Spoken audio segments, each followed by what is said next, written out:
Problem 18-53. A spring having a stiffness of 300 newtons per meter is attached to the end of the 15 kilogram rod, and it is unstretched when theta is equal to 0 degrees.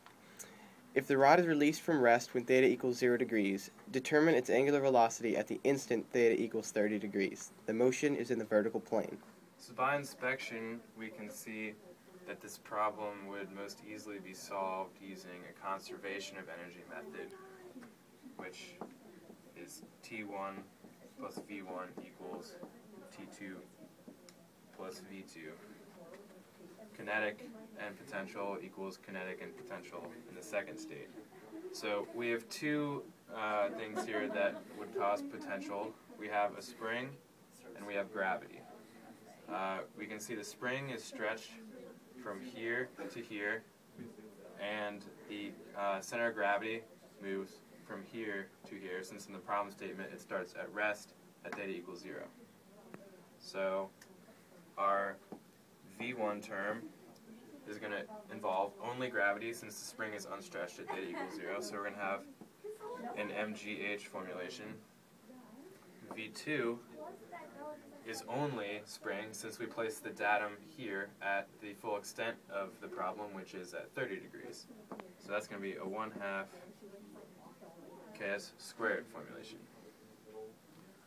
If we go over here, we have our triangle here, and we can see that gravity, the center of gravity, starts here and goes to the datum here, and using a similar triangle at theta equals 30 degrees, we can see that H is 0.3 times sine 30.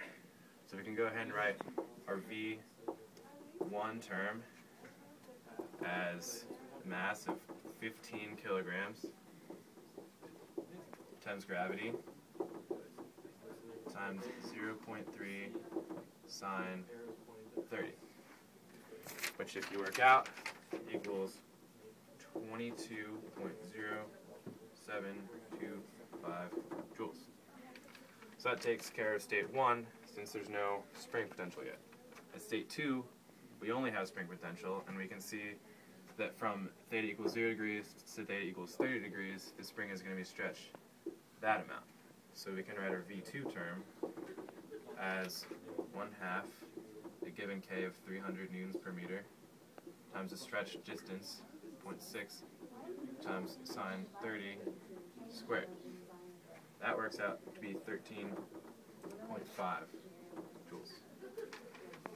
So then we can go to our final term, which is our T2, which is going to be a 1/2 I omega squared formulation.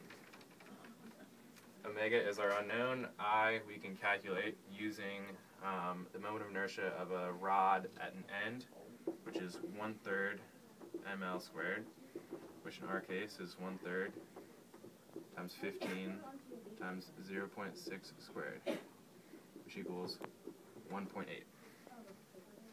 So our final equation will be 22.0725 equals 13.5 plus 1/2 1.8 omega squared.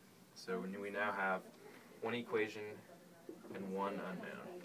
If you work this out for omega squared and then take the square root, your final answer is omega equals 3.09 radians per second.